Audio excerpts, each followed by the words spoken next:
The running app Strava, which is the one that people use to either track their runs or draw pictures of Kiwis shooting lasers, they did this study back in 2019 wherein they got 800 million pieces of user-generated data and they used them to measure how quickly people would give up on their New Year's resolutions. And you know what date they came up with? Most people had given up their New Year's resolutions by January 19th.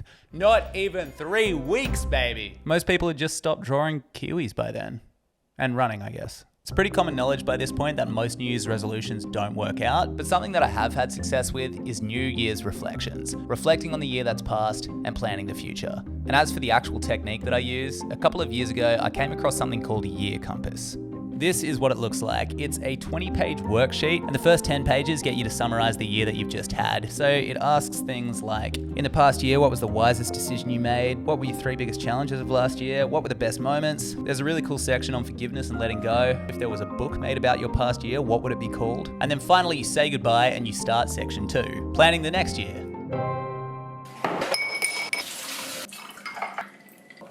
You make yourself a little coffee, and then you get creative.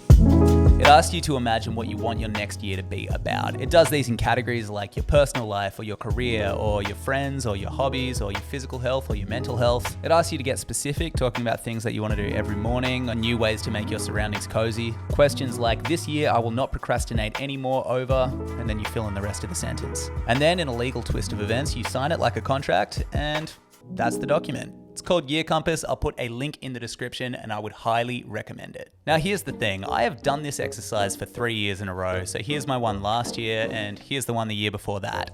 And after I'd filled out the one for this year, I decided that I would compare them. I wanted to know how much I'd grown, and I got a rude surprise. I'd written things down in probably a pretty conventional way. There were projects and goals, and other things were more lifestyle and habitual, and about half of them I had done. But the other half, not only had I not done them, but I'd written that I was going to do them for 3 years running.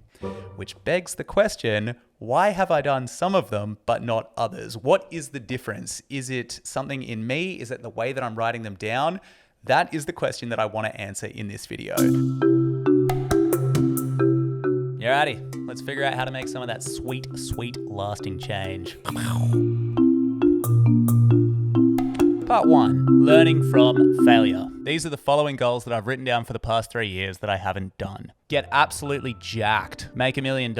Stop comparing myself to other people. Get married to Felicity. Be 100% sober. Post consistently on YouTube. Now let's look at why I haven't been able to achieve these.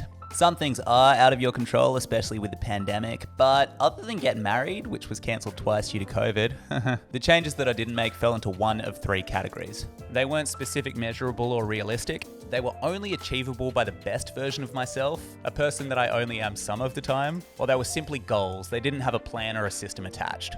Now let's compare the failures to the successes. Part 2, learning from wins.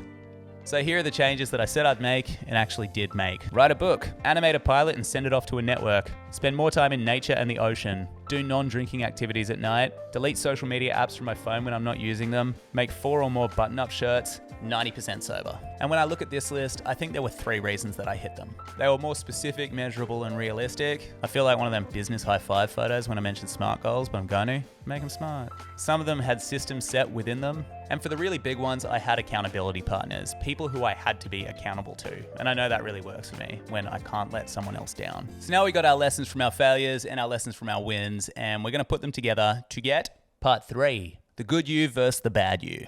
So for this exercise, you'll need a list of everything that you want to do in 2022. And if you've checked out Year Compass, you will have that list. And if you just want to go straight to that list, I'd recommend just writing it, just letting your heart dream and go crazy, bruh. Now give each of the items on your list a category and then put them into rows in a 3-column table. The first column has your category, and in the second column, we'll put ideal you, and in the third column, we'll have shit you. So you know how you have phases of your life where you're just present and you're kind to people and you're getting everything done and you're in a flow and life's just working, baby. That's the ideal you. This is the best version of yourself. And you know, similarly, how you have those phases of your life where you just want to hide under the covers and you're a little bit judgmental and just life isn't working and you're radiating negativity and you just don't want to participate.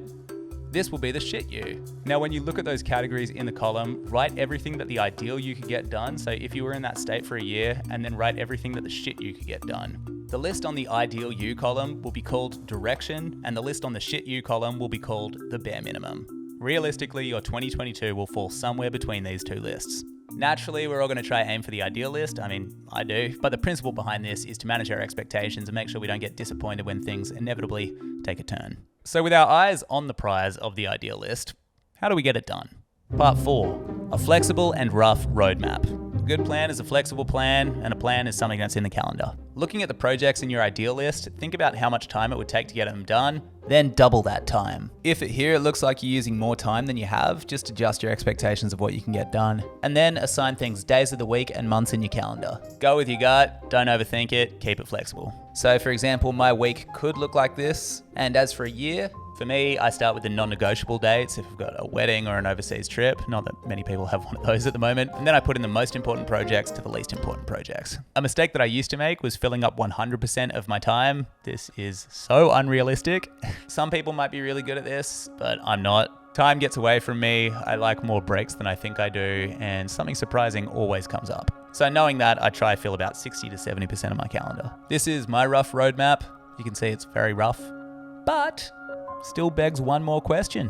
When it comes to the day-to-day, how do you actually get things done?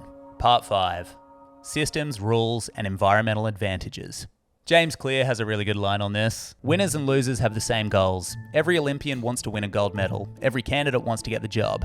And if successful and unsuccessful people share the same goal, then the goal cannot be what differentiates the winners from the losers. The things that do differentiate them are how you get those goals done. Systems, rules, habits, environmental advantages.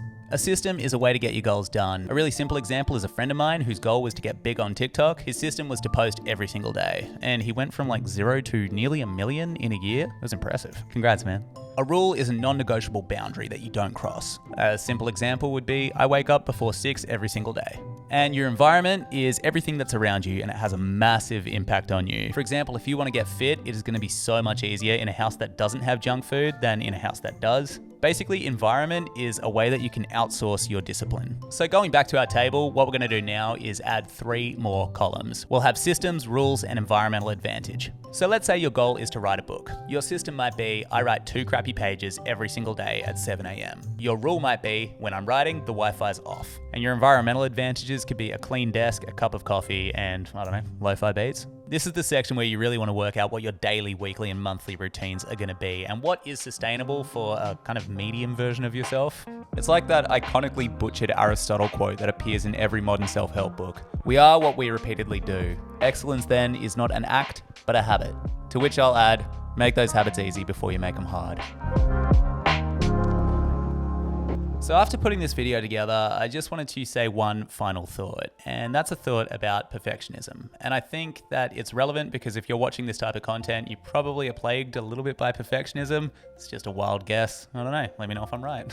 But I think when we're looking at a new year, it is really tempting to say, I want to make all of these changes at once and I want to do it perfectly because that will somehow solve every one of the mental problems that I have. I don't know what your reasons are, but that's what it looks like for me. However, I've noticed in myself that when I go too hard, I crash, and then I become another January 19th statistic. What I have found works is going easy on myself, just saying anything above a 70% is a win, or making an internal agreement that the start of whatever I'm doing will be rocky and it'll take time to get perfect. Or if I have 5 new habits that I want to adopt, tackling them one at a time and always making sure that I welcome them and don't let them conflict with an old identity that no longer serves me. Alrighty, that's it from me. I hope that helped, by the way. I really do. Subscribe if you are new. All the links to the worksheets are in the description. If you want more journaling resources, or even just a book about mental health, I did write one. It's called Your Head is a Houseboat, so that'll also be in the description. But yeah, have a great day and have an amazing year. Catch ya.